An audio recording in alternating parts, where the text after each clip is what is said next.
నమస్కారం,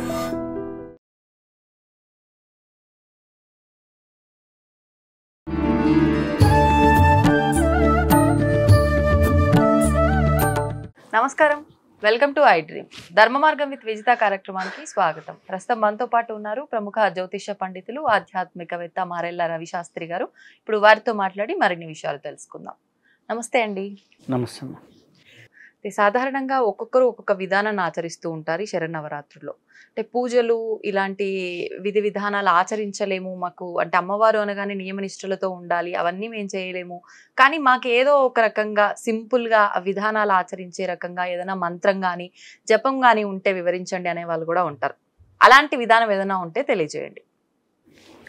ఓం శ్రీ గురుభ్యో నమః. ఓం శ్రీ మహాగణాధిపతే నమః. శరన్నవరాత్రుల్లో మనకి అందరికీ అంటే చిన్న పెద్ద అని లేకుండా అందరూ పాటించేటటువంటి దసరా నవరాత్రులు. ఎందుకు అంటే దసరా నవరాత్రులు అనేది మామూలుగా అనేక నవరాత్రులు ఉన్నాయి. దీనికి ఎందుకు అంటే అందరికీ తెలుసు బాగా. ఎందుకంటే మొట్టమొదటిగా చిన్న వయసులో తెలిసేది స్కూల్స్కి హాలిడేస్ వస్తాయి, అలాగే 3 నెలల పరీక్షలు అయిపోతాయి, ఆ తర్వాత సెలవులు వస్తాయి వచ్చేది దసరా నవరాత్రులు. అలా ఆ స్టేజ్ నుంచి శాక్తేయ సాంప్రదాయాన్ని ఎవరైతే పాటిస్తూ ఉంటారో, మనకు ఉన్నటువంటి 6 సాంప్రదాయాల్లో శాక్తేయ సాంప్రదాయం అంటే అమ్మవారిని కొలిచే వాళ్ళకి చాలా ముఖ్యమైన రోజులు నవరాత్రులు. ఈ నవరాత్రులు దీక్షగా నవావరణ పూజ చేసేవాళ్ళు, ఈ నవరాత్రుల్లో అమ్మవారి ఉపాసన చేసేవాళ్ళు, ఈ నవరాత్రుల్లో అనేక విధాలుగా వారి వారి పద్ధతుల్లో వారికి ఉన్నటువంటి దీక్షలు వారికి ఉన్నటువంటి దాన్ని బట్టి చేసేవాళ్ళు. ఈ 9 రోజులు చండీ హోమాలు చేసేవాళ్ళు, అలాగే ఈ 9 రోజులు ఒక్కొక్క రోజు ఒక్కొక్క దేవతకి హోమం చేసేవాళ్ళు, ఒక్కొక్క రోజు ఒక్కొక్క దేవతా రూపంతో అలంకరణ చేసేవాళ్ళు, అలాగే ఒక్కొక్క సిద్ధి దేవతలు ఉంటారు, ఆ సిద్ధి దేవతలతో పూజలు చేసేవాళ్ళు. ఇట్లా అనేక పద్ధతులు మనకు ఉన్నాయి.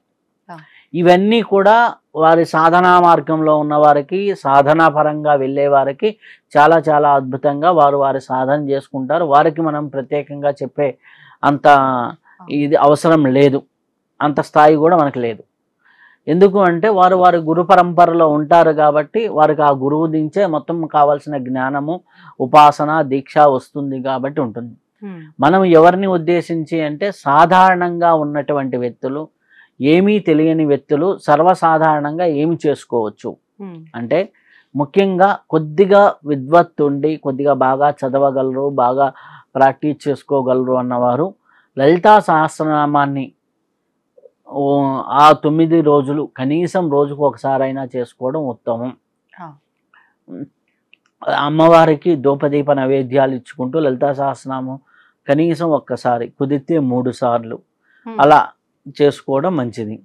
ఇంకా కొంతమంది ఉంటారు లలితా సహస్రనామం నవరాత్రుల్లో 108 సార్లు పూర్తి చేస్తామనే వాళ్ళు, అలా చేసుకోవచ్చు. ఒక్కసారి పూర్తి చేయడానికి ఎంత సమయం పడుతుంది? 15 నిమిషాల నుంచి అట్లా 15 నిమిషాలు పడుతుంది. అంటే అలవాటైన వాళ్ళకి 183 శ్లోకాలు కాబట్టి 183 ఆ శ్లోకాలు కాబట్టి ఒక్కో లైన్ ఒక్కో శ్లోకం, 2 లైన్లు మొత్తం 365 లైన్స్ ఉంటాయి. లైన్స్ పరంగా చూసుకుంటే, శ్లోకాల పరంగా చూసుకుంటే 183వ శ్లోకంతో అయిపోతుంది.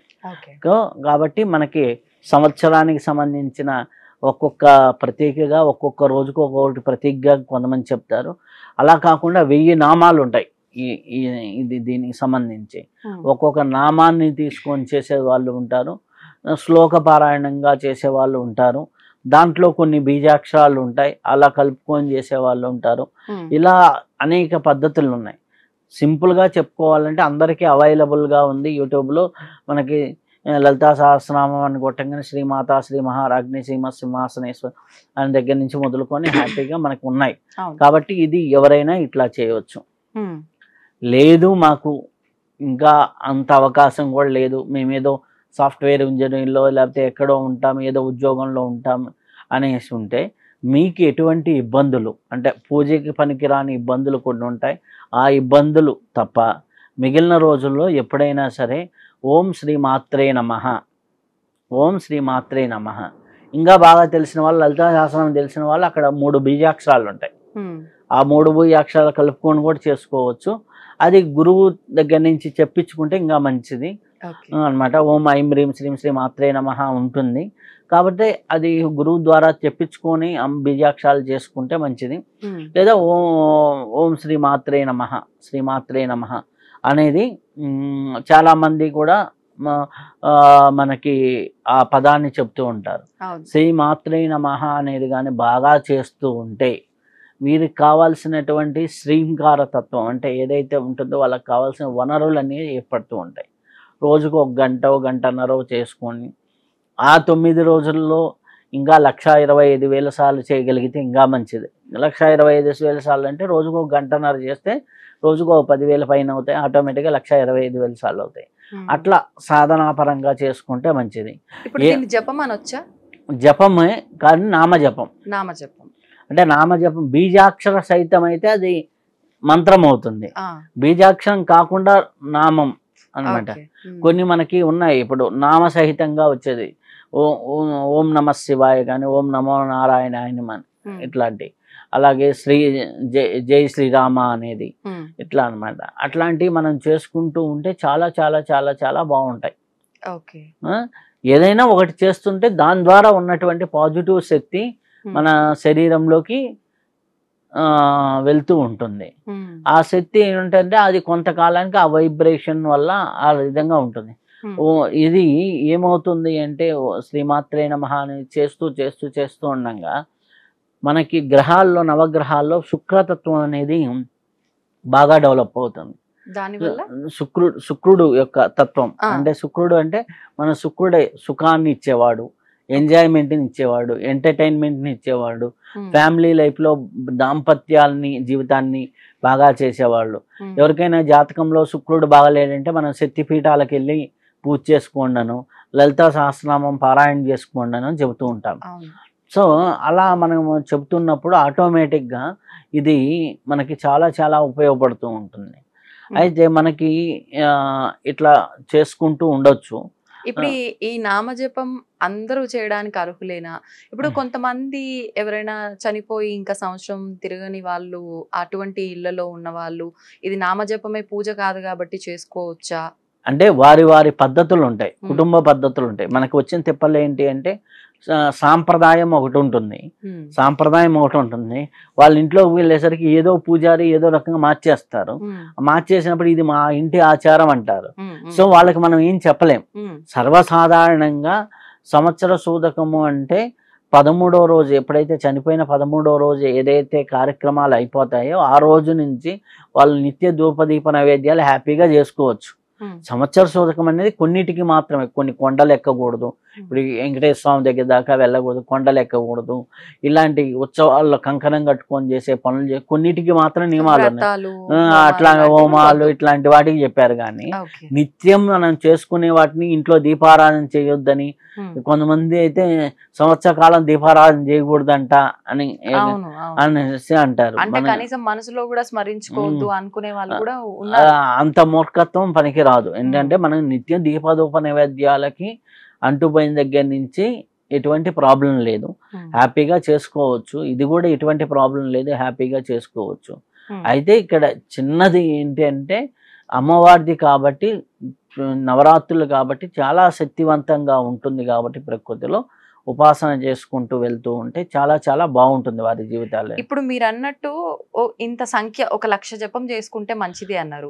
పోనీ 1,00,000 కాదు ఇంత పలానా చేసుకోవాలి ఒక్కసారి చేసినా గానీ ఫలితం వస్తుంది కాదు. అంటే ముందు సంకల్పం నేను ఇంత చెయ్యాలి అని చెప్పి అనుకున్నారనుకోండి ఎవరైనా ఆడవాళ్ళు, ముందు ఒక 5 రోజులు 6 రోజుల వరకు కొంత సంఖ్య కంప్లీట్ అయింది, మిగతా 3 రోజులు మిగిలి ఉంది, ఇది ఈ రోజులు చేస్తే కంప్లీట్ అవ్వాల్సింది ఉంది, కానీ అప్పుడు వీలు పడలేదు వాళ్ళకి, అప్పుడు అది ఏం చేయొచ్చు అంటారు? తర్వాత కంటిన్యూ చేసుకోవచ్చు, హ్యాపీగా చేసుకోవచ్చు, ఇబ్బంది ఏమీ లేదు. అమ్మవారు ఎప్పుడూ కూడా అమ్మ అనేవారు చెయ్యాలి చదవాలి అంటారు, కానీ కొద్దిగా మార్కులు తగ్గితే ఏమంటుందమ్మా మళ్ళీ చదువు అంటారు తప్పితే మనం పెట్టుకున్న సంఖ్యలు ఇవి, మనకి విధించుకున్నాయి. మనం చేస్తూ ఉంటే ఎక్కడో చోట మనకి ఆటోమేటిక్గా ఉంటుంది. అంటే ఇందనక శుక్రుడు గురించి చెప్తూ ఉన్నాను. అప్పుడు అంటే ఏంటంటే మనకి ఎప్పుడైతే శుక్రతత్వం బాగా పెరిగిందో మనకి ఫేస్ లో ఉన్నటువంటి ఏరియాలు బాగుంటాయి, అంటే గ్లోగా కలర్ఫుల్ గా ఉంటాయి అన్నమాట. సో మన ఫేస్ గ్లో కూడా మన సౌందర్యానికి కూడా అధిపతి శుక్రుడు. అమ్మవారిని ఎప్పుడైతే మనం కొలుస్తామో గ్రహస్థానాల్లో శుక్రుడు యాక్టివేట్ అవుతాడు.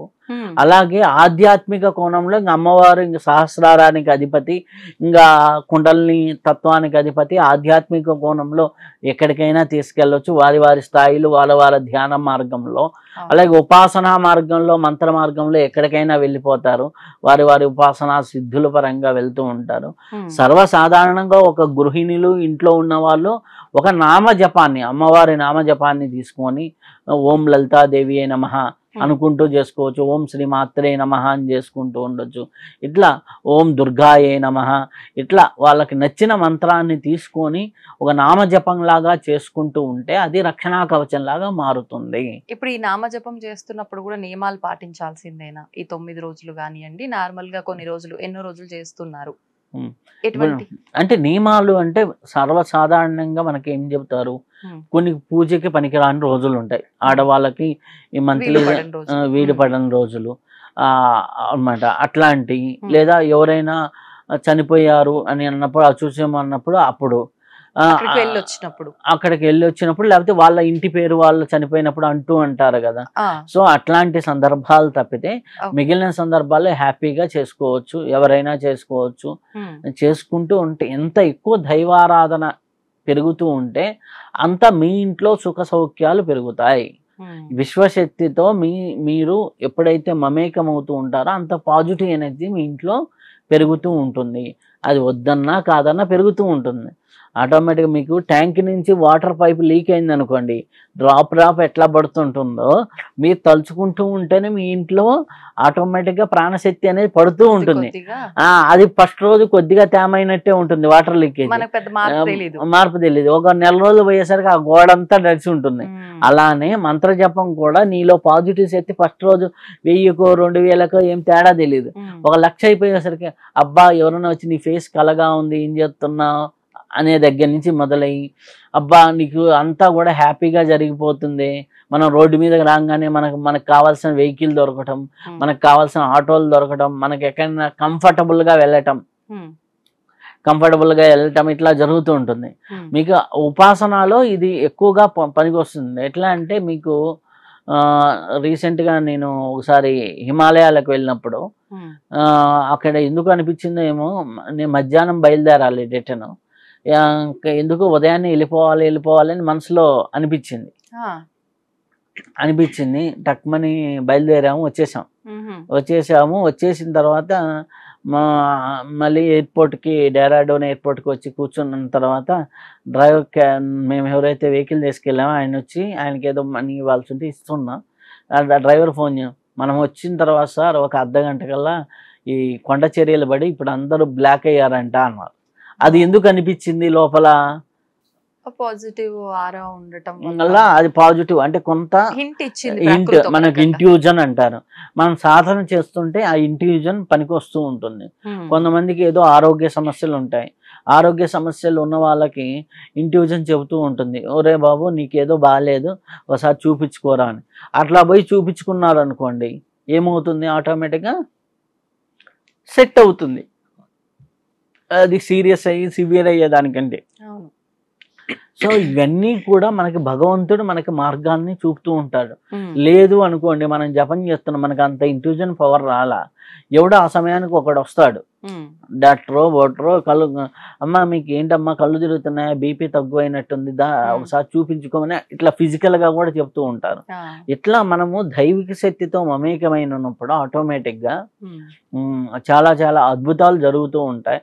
చాలా మంచి ఫలితాలు రావటం అనేది జరుగుతూ ఉంటుంది. నవరాత్రులు దానికి ఉపయోగించుకుంటూ ఉంటే చాలా మంచిగా, అంటే చాలా అద్భుతంగా ఉంటుంది. లలితాతత్వాన్ని ఎవరైతే ఆరాధన చేస్తారో వాళ్ళలో లాలిన్యత అనేది పెరుగుతూ ఉంటుంది. వాళ్ళ ఫేస్ను చూసినప్పుడు అబ్బా అమ్మ అనే ఫీలింగ్ కలుగుతూ ఉంటుంది.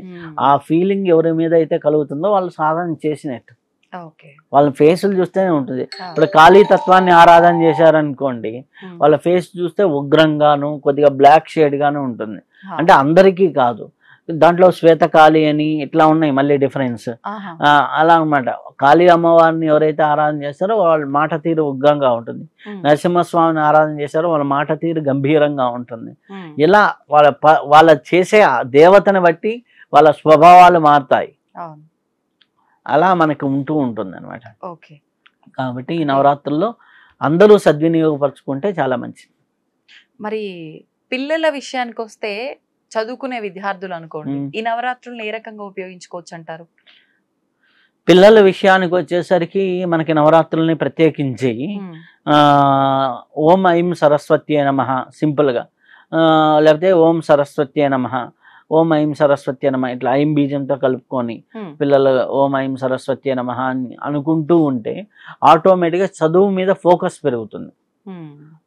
ఐం అనే బీజం సరస్వతీ తత్వాన్ని, అది ఎవరైతే ఐం ఐం ఐం ఐం ఐం అని చేసుకుంటూ ఉంటారో వారికి ఏమవుతుంది అంటే ఆటోమేటిక్గా మైండ్ పవర్ అనేది పెరుగుతుంది, స్ఫురణాశక్తి పెరుగుతుంది. స్ఫురణాశక్తి అంటే జ్ఞాపక శక్తి, జ్ఞాపకం ఉంటుంది, ఎప్పుడో జ్ఞాపకం రావటం కాదు కదా.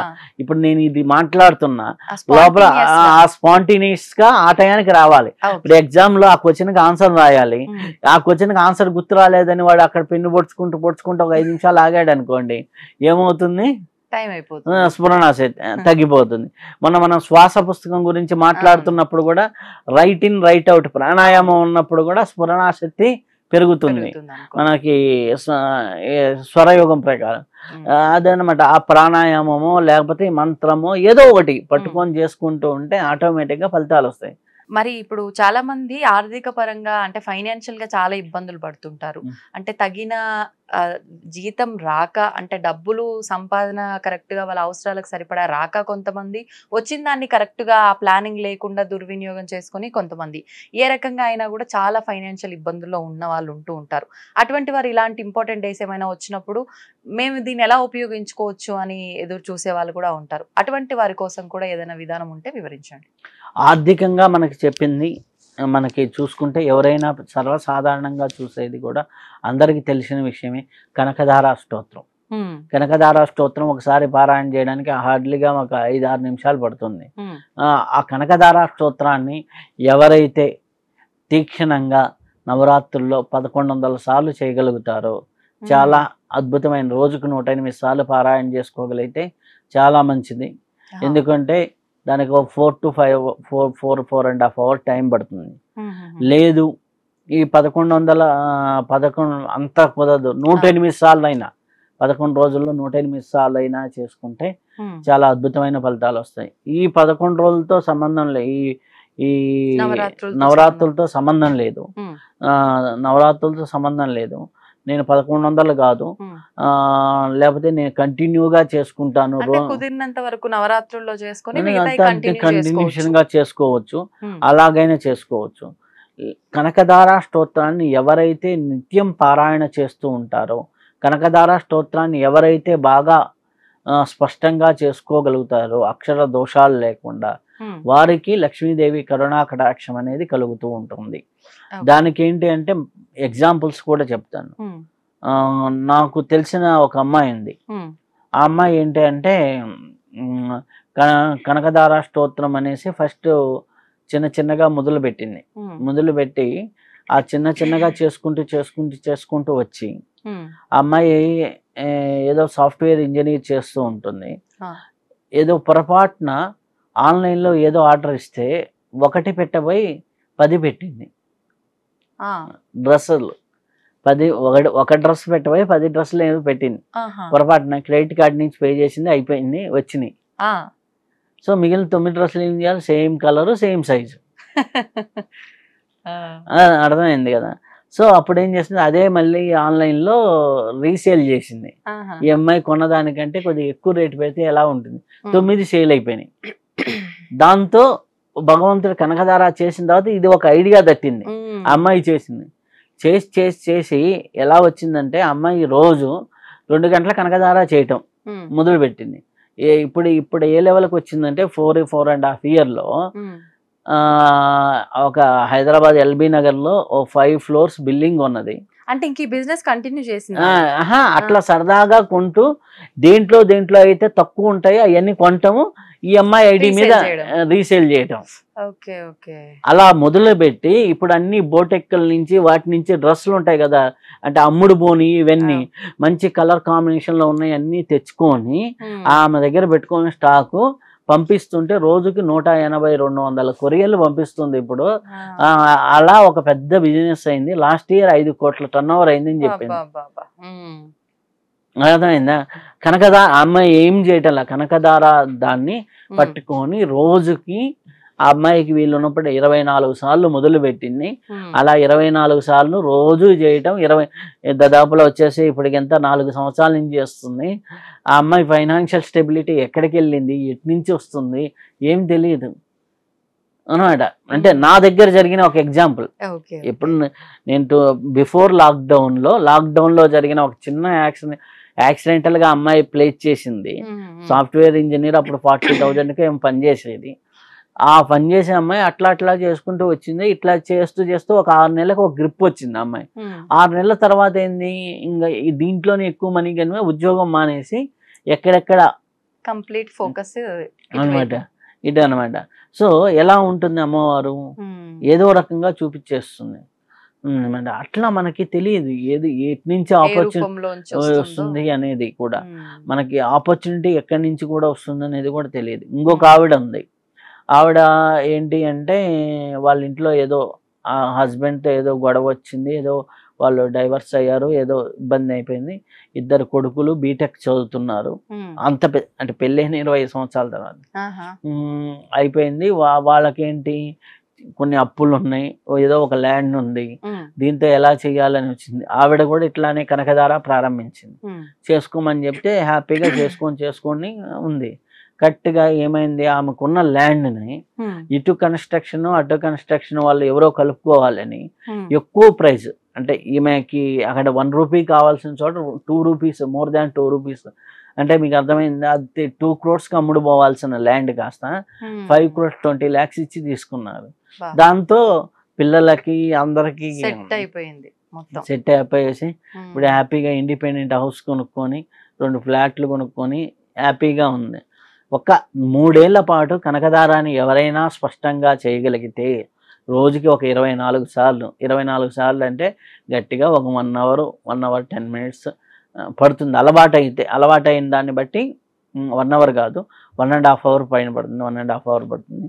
సో అట్లా ఎవరైనా చేయగలిగితే చాలా చాలా చాలా అద్భుతంగా జీవితం మారుతుంది. ఇది ఆర్థికపరమైన విషయాలకి నవరాత్రుల్లో కనకదార చేసుకుంటే చాలా చాలా మంచిది.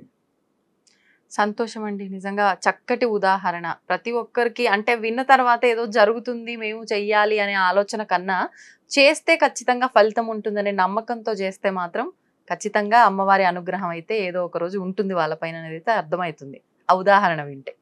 ధన్యవాదాలండి.